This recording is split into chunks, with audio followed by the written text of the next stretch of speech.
MELTEM, welcome. Good to have you with us. Hi, thanks for having me today. Hope I pronounced your last name correctly. It's all good. It's all good. Me too. Bitcoin is on the way back. Why has it picked up here over the last month or so, going from where it was in the high 20s to now close to 50?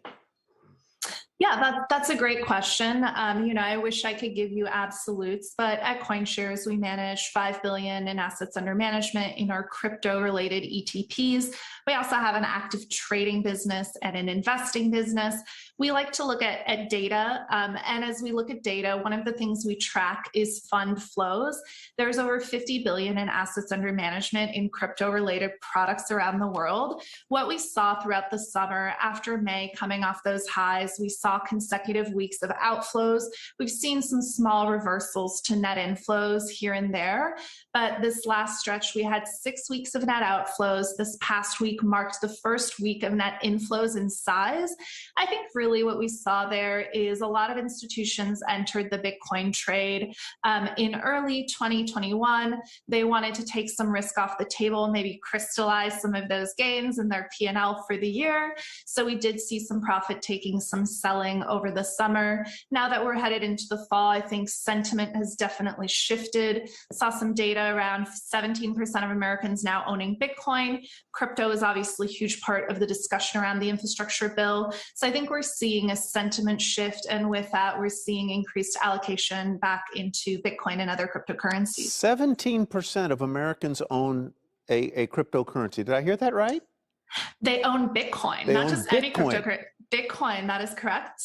That's really amazing to me, because it's only about maybe 50% of Americans who own stocks, right? Or mutual funds. It's amazing. And I mean, if we look at, for example, Robinhood's Q2 earning results, what's really amazing there is Robinhood is not really a stock app, it's a crypto app. 60% of funded accounts traded cryptocurrency in the second quarter. That's an amazing number. It is, no fooling. MELTEM, how significant is it what Coinbase said recently about the amount of crypto it's going to hold on its own balance sheet, perhaps for liquidity purposes, but also the accumulation it plans to do over time?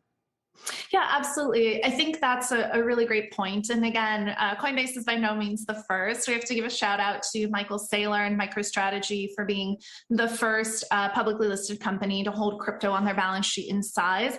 I frankly think it's a no-brainer for Coinbase, and I'm surprised that they don't have a larger balance of crypto in their own balance sheet.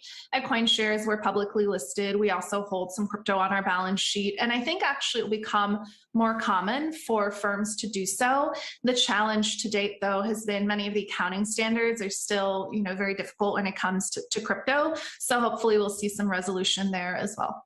I think the larger point, like you're kind of getting at, you could look at the Coinbase thing and say, well, it's in part, liquidity provision and so forth. But if it's a bigger trend, and that's a big if, it's not exactly like IBM is doing this, but if it's going to be a bigger trend of corporate America holding Bitcoin, you can see a huge bull case. I'm just not sure that investor bases, broadly speaking, be comfortable with that. I mean, it seems easy when it just keeps going up, but during highly volatile times, you could have a pretty unhappy shareholder base. Absolutely. Look, I think at the end of the day, what we talk about often is Bitcoin and cryptocurrencies broadly are cyclical in nature, like many other assets are. But if we zoom out, I think there's a high degree of conviction here in the secular long-term trend. And really what we're talking about, 500 million of cash for Coinbase is not a huge amount of their balance sheet. It is sizable, but it's not so material that it could have a devastating effect on the business and its ability to operate. So I think, again, to me, it felt very measured. It felt very balanced. And again, if you're building in this asset class, in this industry, I think it's important to be net long and have some degree of conviction in the underlying assets themselves. So I think it'll become more common. It'll be interesting to see, as we go into Q3 earnings, who else has potentially put crypto on their balance sheet. It's like we all hold hands and jump in together. Yeah. One day it will happen. I'll just close with this. I think every company is a crypto company. It's just that some don't know it yet. That's a Twitter bio, MELTEM, if I've ever heard one. There you go, right there. That was great.